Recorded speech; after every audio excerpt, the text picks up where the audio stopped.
Okay, this is part 2 of the video. And now we're going to torque the caliper bolt. Alright, now that that's torqued, we can tighten this brake hose up with a 16mm wrench. Alright, now we got that. Now we need to put on the parking brake cable. Like I said, this is the worst part about the whole job. I might have to put the phone down in order to do this. You just take it, stretch it. There we go. Push it in until you hear that clip. And now it's all hooked, ready to go. Now we come back over here and put that 10mm bolt back in there.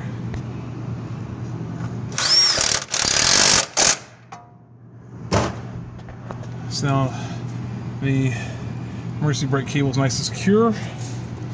The other thing we want to do is take that bleeder screw. I want to loosen up a little bit. Okay, so I had to go out and get an 11mm wrench. So I'll loosen up a little bit. And what I'm doing right now, I'm letting it gravity bleed. So what's happening is that you got brake fluid coming down your brake line into the caliper, and it's going to eventually start coming out of this bleeder screw and start leaking. The reason why I'm doing this job is because the customer complained that he heard a grinding noise when he was braking in the rear. And what I come to find out is, if you can see that rotor, how scratched up and warped up it is, that's caused by metal to metal contact. So here's the brake pad on the right rear. And this is the one that I was riding against the rotor. And this one was the inner pad, and it was on the inside. What happened was this caliper was sticking. And if you take a look at the caliper, this right here is the piston that screws in and out that applies your brakes whenever you hit the brake pedal. If you see this right here, this is called a piston boot, and that has of course been damaged, and I didn't do that. That was actually like that. And what this boot does is protects the piston from rust and debris and road grime getting in there and messing it up.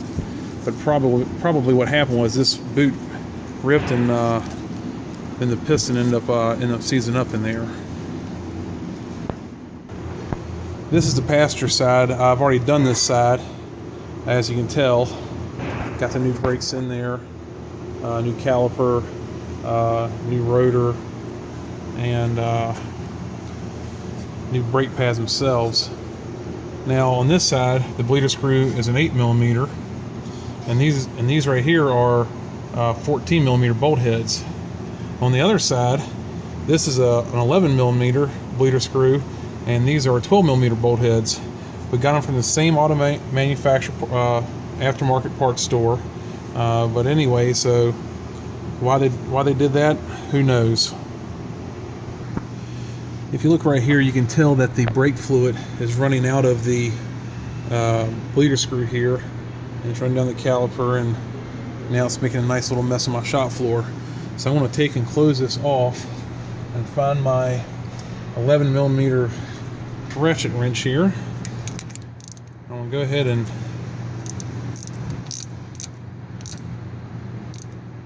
tighten it down. Now what I have to do is I have to go grab somebody, and they're going to pump the brake pedal about 5 times, and they're going to hold it, and I'm going to go to the opposite side first, and I'm going to loosen that bleeder screw up and have the brake fluid come out of squirt out of here, and I want to do that until I don't have any more air bubbles left. After this side is done, I'm going to go to the other side and do the same thing, and then of course road test the vehicle. Whenever you replace brake pads, make sure you pump the brake pedal several times before you move the vehicle, because that piston has got to come out and meet that brake pad. So even if you take the caliper off, or you're servicing just the pads, you've got to pump the brake pedal several times before you go to take off, put the thing in gear, because if not, you won't have any brakes for the first about 4 or 5 pumps, and you might wreck or run into something. Back to the old caliper here.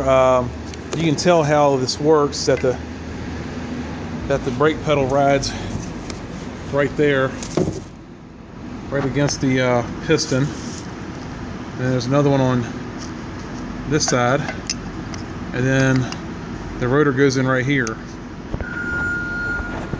and then this piston goes in and out, in and out. When you apply the brakes, and then you let off the brakes, it comes back in, and it brings the pad back off the rotor. The reason I replaced this side is because I had to do the other side to fix it. So whatever you do to one side of the brakes, you should do the other. So if you replace the brake pads on this side, they need to be replaced on the other side. If you replace the rotors on this side, you need to replace them on the other side too. Replace everything in pairs.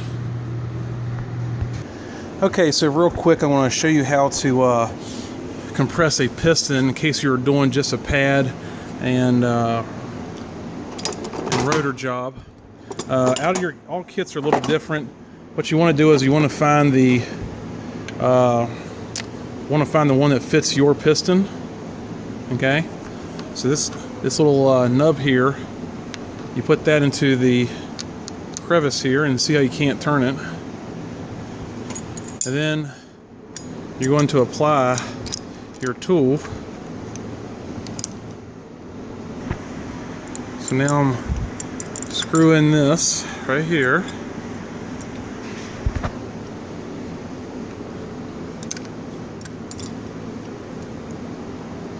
I'm putting pressure on it. And now, take my ratchet and put up here, and I want to try and turn that piston. Okay. Now while I'm doing this, I got to keep pressure on that piston. And if you watch, as I turn this, you'll see fluid come down and squirt out of the hole there. And what I'm doing, I'm turning the piston, and it's going back into its back into the caliper.